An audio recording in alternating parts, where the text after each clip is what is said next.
अस्सलाम वालेकुम, आप देख रहे हैं प्रोग्राम अन बराबरी के साथ और मैं हूं फरीद रईस। खुशामदीद कहेंगे आपको अपने आज के इस प्रोग्राम में और पाकिस्तान और भारत के दरमियान वीजा मसाइल समेत कुछ दीगर अहम मामलात पर अपने आज के इस प्रोग्राम में। पाकिस्तान और भारत के दरमियान मुज़ाकरात के हर दौर में अवामी राब्ते बढ़ाने पर जोर दिया जाता रहा है। भारत हर बार वादा करता है कि वीजा मुश्किलात को कम करके इस मरहले को आसान बनाया जाएगा, लेकिन ये वादा वफा होने का नाम ही नहीं लेता। कराची में भारतीय काउंसिल खाने के जरिए वीजा जारी करने का सिलसिला बहाल करना भी एक ऐसा ही वादा है। कराची से लाखों अफराद अपने करीबी रिश्तेदारों से मिलने भारत जाने के ख्वाहिशमंद हैं और अपनी इस ख्वाहिश को लिए तड़पते रहते हैं, लेकिन नई दिल्ली की सख्त पॉलिसीज आड़े आ जाती हैं। कराची से अगर कोई भारत का वीजा लेना चाहता है तो उसको यहाँ से पहले इस्लामाबाद जाना पड़ता है, वहां पे वीजे के लिए तगदो करनी पड़ती है और उसके बाद अगर मिल जाए तो फिर उसको भारत जाना नसीब होता है।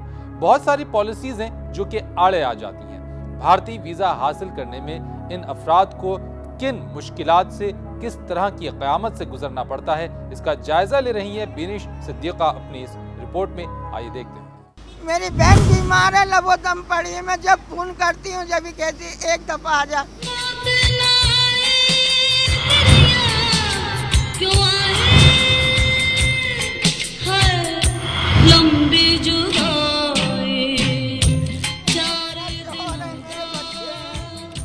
आंखों में आंसू लिए कि लाचार बुजुर्ग खातून हाथ जोड़े इल्तिजा कर रही है कि शदीद बीमार सगी बहन से मिलने नई दिल्ली जाने दिया जाए।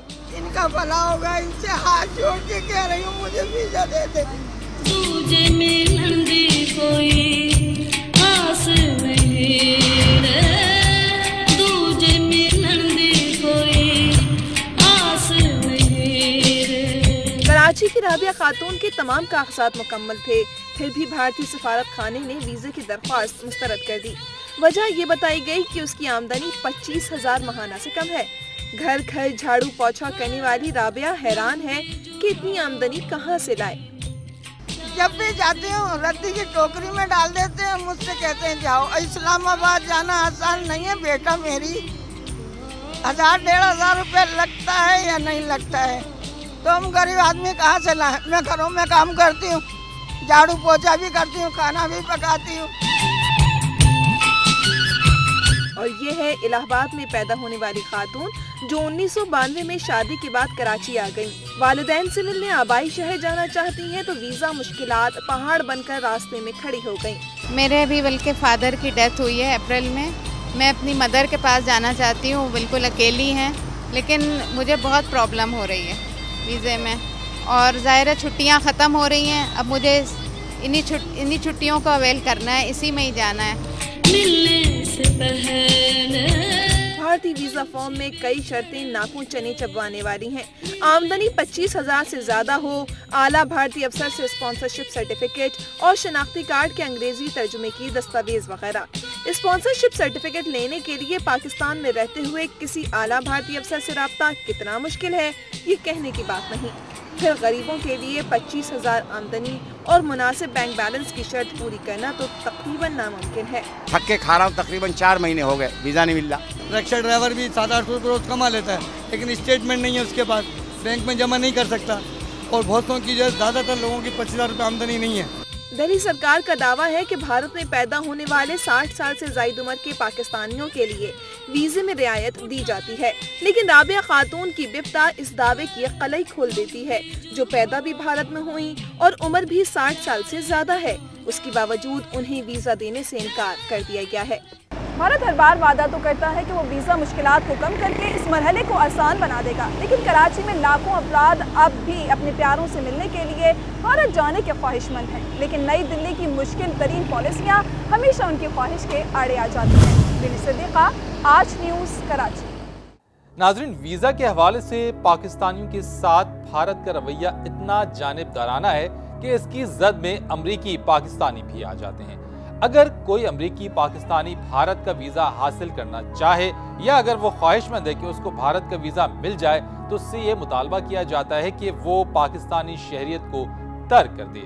न्यूयॉर्क में आजूज के नुमाइंदे माविज असद सिद्दीकी इन दिनों इस्लामाबाद आए हुए हैं। माविज, सबसे पहले तो ये बताइएगा कि जो अमेरिका में जो पाकिस्तानी मुकीम है और वहां से भी यकीनन बहुत सारे पाकिस्तानी भारत जाना चाहते होंगे, भारतीय वीजा हासिल करने में इन अफराद को कितनी दुश्वारियों का सामना करना पड़ता है? देखिए, सबसे पहली बात तो यह है कि जिन लोगों के पास सिर्फ पाकिस्तानी पासपोर्ट और ग्रीन कार्ड है, उनके लिए तो एक बड़ा मसला है और बहुत ही मुश्किल से उनको देते हैं वीजा, उसमें टाइम लगाते हैं। आम लोगों को यहाँ नेक्स्ट डे वीजा मिल जाता है, लेकिन पाकिस्तानी जो भी वीजा जमा कराएं उसमें वो 2 से 3 या 4 महीने ले लेते हैं और उसमें भी उनकी अलग लाइन लगती है और काफी हवाले से उनसे सवालात किए जाते हैं। अच्छा माविज, भारतीय हाई कमीशन के मुतालबात क्या होते हैं? कौन से ऐसे मसाइल हैं जिससे उसको गुजरना पड़ता है?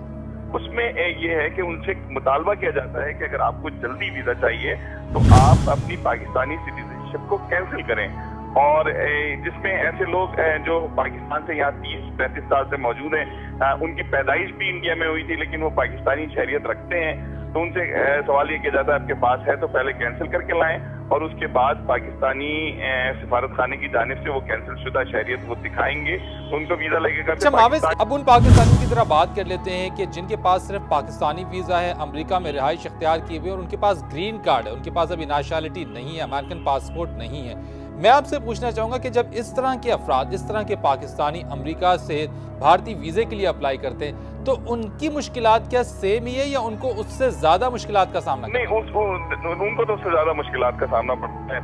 कई किस्म के सवालात होते हैं, उसके बाद तवील इंतजार करवाया जाता है और बाद औक़ात ऐसा भी हो जाता है कि बगैर वीजा लगाए उनका पासपोर्ट 3 महीना 2 महीना रखने के बाद वो वापस कर देते हैं। तवील अरसे पासपोर्ट रखा जाता है उनका। बल्कि इस हवाले से अगर मैं बिल्कुल आपसे डिफरेंट बात भी करता चलूँ, ये बिल्कुल जो आपका आज का मौजूद है इससे अलग है, लेकिन अमूमी रवैया न सिर्फ इंडियन गवर्नमेंट का बल्कि इंडियन सहाफ़ियों का भी बड़ा अजीब रवैया है। यानी ख़ास तौर पे जब ब्रीफिंग होती है व्हाइट हाउस में और वहाँ कोई भी सवाल हो तो 2-3 इंडियन सहाफ़ी बाकायदा उस ब्रीफिंग को अटेंड करते हैं और हमेशा मौजू कोई भी हो, मौजू किसी तरफ भी जा रहा हो, सवाल वो पाकिस्तान की तरफ लाते हैं, पाकिस्तान की दहशतगर्दी की तरफ लाते हैं, पाकिस्तान को तनकीद का निशाना बनाते हैं और कोई ऐसी चीज वो चाहते हैं जिससे पाकिस्तान के हवाले से खबर बन सके। क्या सिर्फ पाकिस्तान ही ऐसा मुल्क है जिसके साथ इंडियन एम्बेसी का या हाई कमीशन का रवैया ऐसा होता है, या इसके अलावा किसी और ममालिक के जो अफराद हैं अगर वो भारत जाना चाहते हैं तो क्या उनके साथ भी ये सबसे बदतर सलूक पाकिस्तानियों के साथ ही किया जाता है?